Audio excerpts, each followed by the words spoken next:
Happy Monday. All right. Happy day 31. Happy February 8th.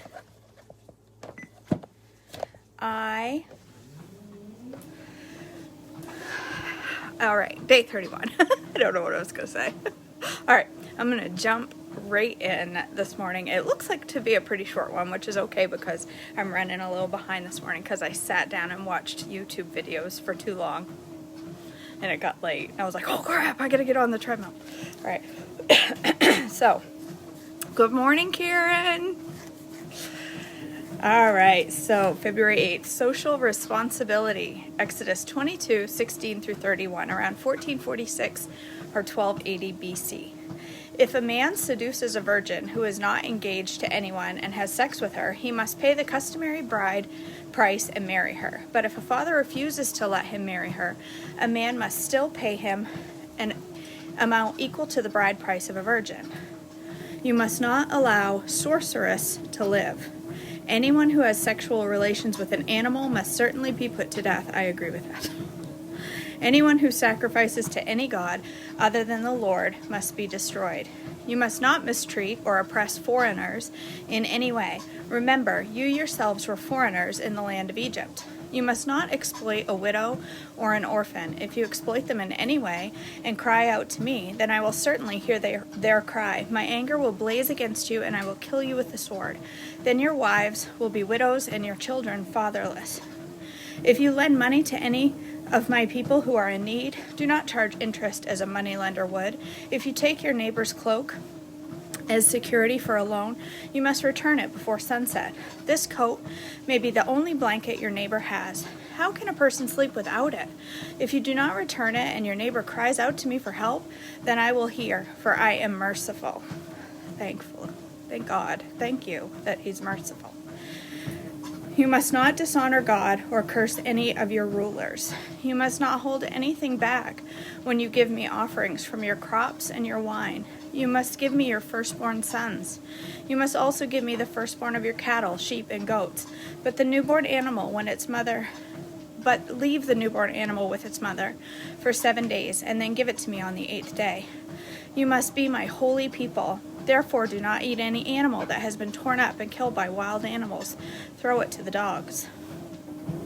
A call for justice, Exodus 23, 1 through 13. You must not pass along false rumors. You must not cooperate with evil people by lying on the witness stand. You must not follow the crowd in doing wrong, or wrongdoing. I just read backwards, apparently.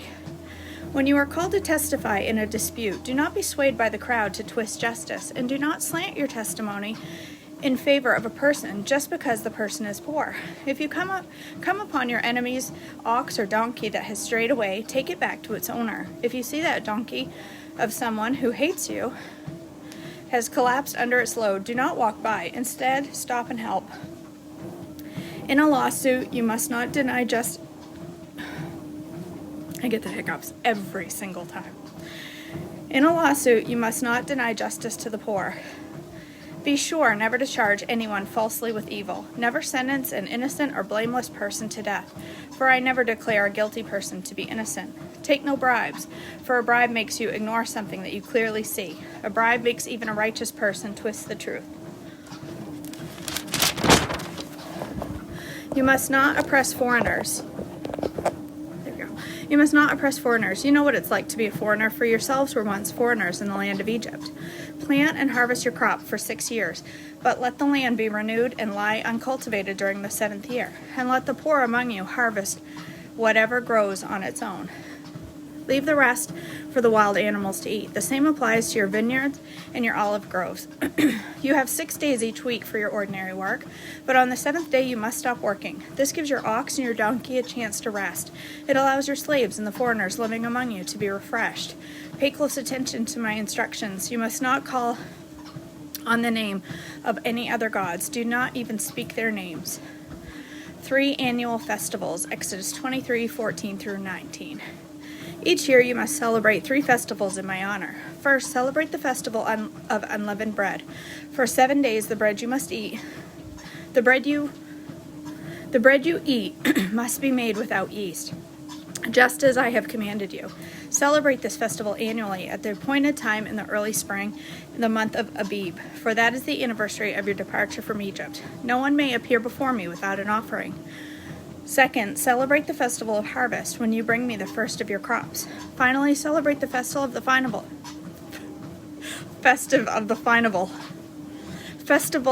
final harvest at the end of the harvest season, when you have harvested all the crops from your fields. As these 3 times each year, every man in Israel must appear before the sovereign, the Lord. You must not offer the blood of my sacrificial offerings together with any baked goods containing yeast, and do not leave the fat from the festival offerings until the next morning. As you harvest your crops, bring the very best of the first harvest to the house of the Lord. You must not cook a young goat in its mother's milk. I often used to wonder, why all these rules? They seem so particular. Why no yeast with meat? Why? I think someone explained it to me once, that it was a matter of God declaring a law that they had to pay attention to. It made them mindful of what they were doing, instead of just mindlessly sacrificing to the Lord and giving and it meaning nothing. They had to be mindful of what they were doing, and it brought their hearts and minds back to the reason they were giving these sacrifices, the reason for the festivals. It made their focus shift to God and not to just the mindless act of doing. Okay, a promise of the Lord's presence. Exodus 23:20-33. See, I am sending an angel before you to protect you on your journey and lead you safely to the place I have prepared for you. Pay close attention to him and obey his instructions. Do not rebel against him, for he is my representative, and he will not forgive your rebellion. But if you are careful to obey him, following all of my instructions, then I will be an enemy to your enemies, and I will oppose those who oppose you. For my angel will go before you and bring you into the land of the Amorites, Hittites, Perizzites, Canaanites, Hivites, and Jebusites, so you may live there. And I will destroy them completely. You must not worship the gods of these nations, or serve them in any way, or imitate their evil practices. Instead, you must utterly destroy them and smash their sacred pillars. You must serve the Lord your God, only serve the Lord your God. If you do, I will bless you with food and water, and I will protect you from illness. There will be no miscarriages or infertility in your land, and I will give you long, full lives. I will send my terror ahead of you and create panic among all the people whose lands you invade. I will make all your enemies turn and run. I will send terror ahead of you to drive out the Hivites, Canaanites, and Hittites. But I will not drive them out in a single year, because the land would become desolate. The wild animals would multiply and threaten you. I will drive them out, little at a time, until your population has increased enough to take possession of the land.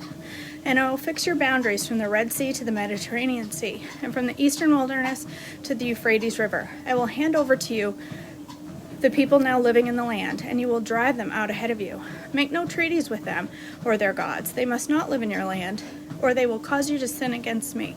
If you serve their gods, you will be caught in the trap of idolatry. Israel accepts the Lord's covenant. Exodus 24:1-18. Then the Lord instructed Moses, "Come up here to me and bring along Aaron, Nadab, Abihu, and 70 of Israel's elders. All of you must worship from a distance. Only Moses is allowed to come near the Lord. The others must not come near, and none of the other people are allowed to climb up the mountain with him." Then Moses went down to the people and repeated all of the instructions and regulations the Lord had given him. All the people answered with one voice, "We will do everything the Lord has commanded." Then Moses carefully wrote all the Lord's instructions. Early the next morning, Moses got up and built an altar at the foot of the mountain. He also set up 12 pillars, one for each of the 12 tribes of Israel. Then he sent some of the young Israelite men to present burnt offerings and sacrifice bulls as peace offerings to the Lord.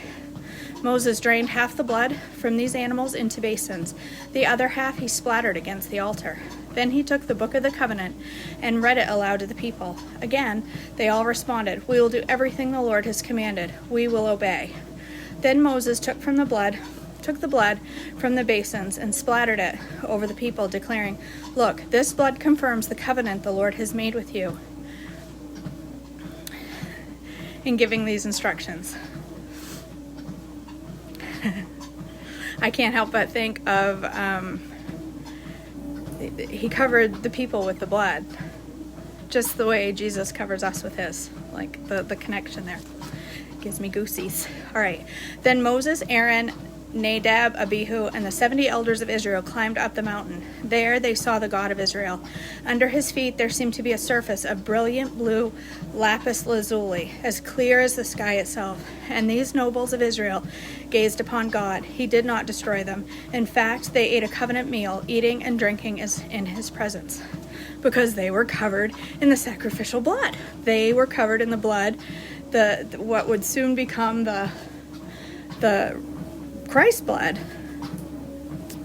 So cool. I don't know. All right. Then the Lord said to Moses, "Come up to me on the mountain. Stay there, and I will give you the tablet of stone on which I have inscribed the instructions and commands, so you can teach the people." So Moses and his assistant Joshua set out, and Moses climbed up the mountain of God.